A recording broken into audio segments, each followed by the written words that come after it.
Mabilis ang update mga tol. Mark Magnifico Magsayo nakanda na laban kay Eduardo Ramirez. Makikita ang katawan ni Magsayo, 100% ang kondisyon. Sinabi ni Magsayo mga tol, basta labanan daw ng Meksikano at Pilipino talagang bakbakan. Kaya abangan natin yan sa undercard ni Tank Davis versus Frank Martin. Parehas naman nakuha ang tamang timbang sa 130 pounds. May kartada si Eduardo Ramirez na 28 wins, 13 KOs, may 3 talo. Kailangan maipanalo ni Mark Magsayo para mas umangat sa ranking. Pagdating naman sa main event, may timbang si Gervonta Davis na 133.4 pounds, samantala si Frank Martin 134.4 pounds. So parehas pasok sa limit ng 135 pounds lightweight division. Parehas kondisyon si Davis at Frank Martin. Sinabi ni Ryan Garcia mga tol, mananalo daw si Gervonta Davis via knockout sa round 8. Pagdating naman sa common event, pasok din sa timbang si David Benavides versus Alexandre Gvozdyk. Paglalabanan nga po ang interim WBC belt sa light heavyweight. Ito ang unang laban ni Benavides sa 175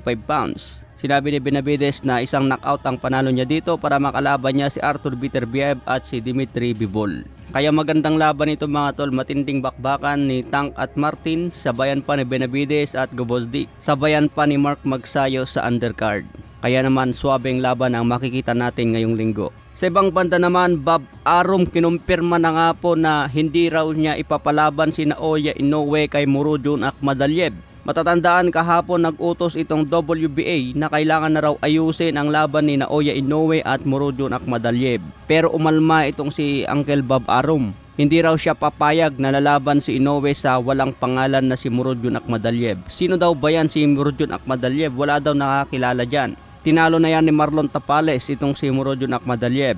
Sabay tinalo naman ni Inoue si Marlon Tapales. Ayon nga dito mga tol, Bob Arum has dismissed any possibility of Naoya Inoue versus Murodjon Akhmadaliev happening next and indicated that Inoue could vacate his WBA super bantamweight belt. So kung kailangan ibakante raw ni Inoue ang WBA belt dahil hindi niya lalabanan si Akhmadaliev, mas maganda na raw na bitawan na lang ni Inoue ang belt. Wala raw magbabago kay Naoya Inoue kahit magbitaw ng isang titulo. Sinabi kasi ni Bob Arum mga tol na balak na niyang iakyat si Inoue sa featherweight division. Pero magandang laban din sana ito mga tol, no? Kasi skill fighter naman itong si Akhmadaliev. Siguro nawalan ng gana si Bob Arum kay Akhmadaliev dahil tinalo na ito ni Marlon Tapales. Sa ibang banda naman, sinabi rin ni Uncle Bob Arum na inaayos na raw ang posibleng laban ni Tank Davis versus Vasily Lomachenko. Target nga raw ito sa November. Sabi pa ni Bob Arum, the PBC guy are professionals, my team are professionals, and they work it out. So magandang unification ito mga tol kung matuloy ang Tank versus Loma. Pero kailangan manalo muna si Tank Davis kontra Frank Martin. Baka biglang ma-upset si Tank Davis. Matulad sa nangyari kay Teofimo Lopez laban kay George Kambosos.